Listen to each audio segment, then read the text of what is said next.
Hey everyone, Chaps here, and welcome to day 4 of our 2-week New Zealand adventure. If you missed days 1 through 3, they're all in the same video and they're linked down below. There's also an intro video down there with a bit of background if you want to catch that. Also, at this point, I'm just going to throw out there that I'm starting to write these scripts and these recaps sort of the night of all of these events, so I'm writing one of these each day, but I'm not recording until we get back in the States. Because, I didn't want to deal with recording all the stuff while we were over there. I wanted to enjoy the vacation. But alright, so day 4. The alarm was set for 3:30 in the morning. Why, you might ask? Well, we have a long day ahead of us. It's scuba day. Luckily, 3:30 didn't feel too early, being we were asleep by 7 the previous night. But by 4:30, we were on the road. Again, very early in the series. I don't have too much to show for this because I wasn't planning the series, so I didn't have a bunch of video and photo at this point. But it doesn't really matter, because if I did, you wouldn't be seeing anything anyways. It was 4:30 in the morning, it was pitch black outside, foggy and rainy, so I'll throw up some just general road footage from later in the trip. Highway 1, one of the main highways through New Zealand, actually had a closure due to a cyclone that had gone through a few weeks before. But I had accounted that and added an extra 40 minutes to the trip, so I assumed it was going to be around a 3-hour trip in total. What I wasn't expecting was for one of the detour roads to be closed as well, and apparently Google Maps didn't expect that one either. That added an extra 30 minutes to our drive, and our target was 8 a.m., and we had arrived just after 7:50. Yeah, that was a really nervous drive for me. It was my first time driving a long distance in a new country, wrong side of the road, wrong side of the car, and we cut it really close. I mentioned that the weather wasn't really that great, but we made it. So now we're at Dive Tutukaka. It's scuba time. Again, wasn't really planning this video, so I didn't have a bunch of videos and pictures planned, but I was planning on recording a bunch of scuba stuff with this new GoPro, and actually it's an Akaso, I think is how you pronounce it, Brave 4, which is like a $70 budget GoPro thing, and honestly, I'm pretty impressed by it. It's not perfect, it's definitely not a GoPro quality, but it's still pretty good quality, and it worked out really well for us on the trip. Upon arrival at Dive Tutukaka, we filled out some forms and got assigned some gear. We then hopped on the boat with maybe about 15 other guests and probably 7 or 8 crew members. It was a pretty high crew to guest ratio. And our destination was the Poor Knights Island, which is about 1 hour away.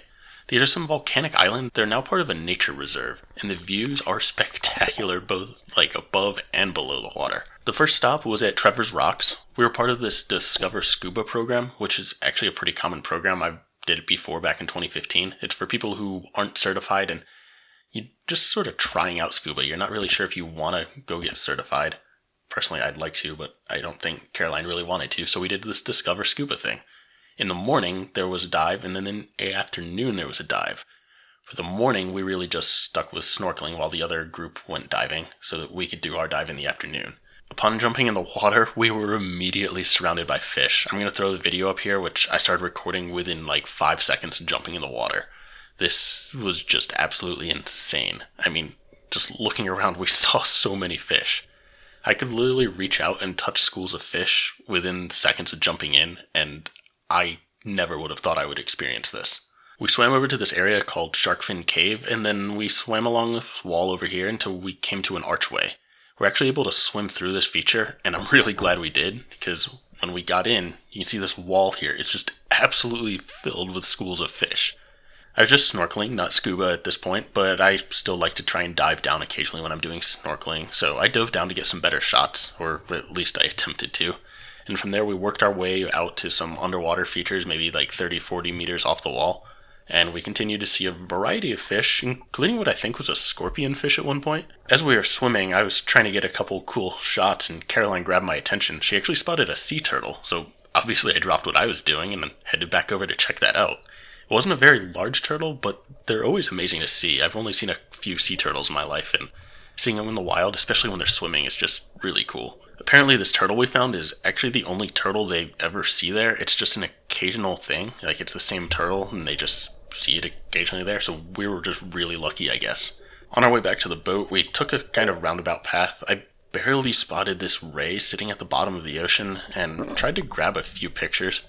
Stay tuned though, I've got a much better picture of our ray coming up. At this point, Mrs. Chappie wasn't feeling too great, so we just headed back to the boat. Once the divers were all back on board, we took about a 5-minute boat ride over to El Torito Cave, which apparently is the largest sea cave in the world, if you're counting by volume. There's some really cool mineral deposits hanging from the ceiling, and the acoustics were fantastic. There were so many echoes. Apparently, if the weather sucks, it's actually a pretty nice place to go diving, and that's where this place will take you. Next up was a 20-minute ride to Middle Arch. This is where we were going to do our actual dive. So we took some time to run through the training exercises, and we went down. We got around 5 meters deep and leveled out, and Caroline's ears couldn't take it too much, so we didn't really descend too much past that. We swam along the wall for a while, seeing and feeling all sorts of plant life, and we got to see a scorpion fish as well as a bunch of other things that I could not identify. Unfortunately, right when we were through the arch, Caroline started to feel not great again. Because of this, we had to surface and bring her back to the boat. And this was really unfortunate, not just due to the fact that she wasn't feeling great and had to be done with scuba, but also because of the location. We had just made it through this arch, and that's when the current and the wind is the strongest, trying to sort of suction everything and blow everything through this little arch. So it was really just trying to drag us out, and we had to go on our back and sort of drag her and like otter swim back to the boat. Everything was fine, like no one got hurt or anything. It's just our legs were completely shot by the end of that, and we had to rest for a little bit before the instructor and I went back down. But yeah, once she was back on the boat, the instructor and I went back down for a little bit more diving. And at this point, we actually got down to about 12 meters, where I got some really cool views. Again, sucks that Caroline couldn't experience this, but at least the snorkeling was well worth it for her. On this second attempt, we got to see some eels, which I'm really mad that I had my GoPro thing in the wrong mode, and so my pictures of that didn't come out. But I am really glad that I got this shot of the ray. We got to see, I don't know, is this a manta ray or stingray or some sort of ray, but it was really cool getting this shot of it. We also got to play with, I think it's called a hiwi. It was a little bit hard for me to stay still and not move around too much, but we held in this spot for a little bit, and we got to play with this thing. Apparently the instructor plays with this same fish every once in a while. He taps his flashlight and the fish would come chase it. We even got to pet and tickle the fish a bit. It was kind of nuts. From there we just headed back to the boat and got out of our wetsuits. It was another long and this time really chilly ride back to Tutukaka. Just, you try to dry off with a towel, but you're still a little bit wet and it's really windy and wavy, and you got this hour-long boat ride. It was actually kind of miserable. I'll say it, I actually was kind of surprised at how wavy it really was. It was pretty rough, and a few people started to get a little seasick there.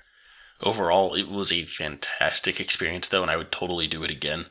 I'm not sure Caroline really wants to do the scuba part again, but the good news is the snorkeling was amazing, so we kind of decided, whatever vacation we do next, we probably don't need to do scuba. Snorkeling can be 90% just as good. It's all just about the location. So, yeah, probably doing snorkeling in the future. Next was a 30-minute drive to, sorry I'm going to butcher this here, but BK's Pohutukawa Lodge. Again, going to butcher this one, I think it's Whangarei. The WH here is, I'll put it up on screen, but the WH here actually makes sort of the F sound, so I think it's Whangarei. Anyways, it's about a 30-minute drive from Tutukaka, and we chose this because it appeared to be in more of a town, and it would likely have, more stuff to do. Turns out, we guessed wrong. For some reason, a ton of shops and restaurants were closed, and I have no idea why. This is 5:30 on a Monday? Yeah, on a Monday. I have no idea what's going on. Why are all these places closed? But, oh well, we actually, this sounds terrible, but we just ate at Subway. It was one of the only places open. And yeah, I know, we've done KFC and we've done Subway so far. Not a great start to the trip from a culinary perspective, right? But we just ate in the room and went to bed at around 8 p.m. I'm going to add once again that the hotel room was nothing special, but it actually worked out really well for us. I would definitely recommend the place. It was right next to a major road, though, so it definitely did have some road noise. But honestly, it may have just been that we were tired, or maybe it wasn't that bad at night, but once we went to bed, the road noise went away. We didn't hear it at all. So there we go, 4 days down and 12 to go. Tune in tomorrow as we do a few hikes on our way back to Auckland. If you don't want to miss that, go ahead and subscribe and turn on notifications so that you get notified when the video comes out. Go ahead and hit that like button if you enjoyed this or found it helpful. Also, if you have any questions about our experience in New Zealand, dive Tutukaka, scuba, or just anything, feel free to hit me up on Twitter or down in the comments down below. Thanks for watching, everyone, and I'll catch you next time. See ya.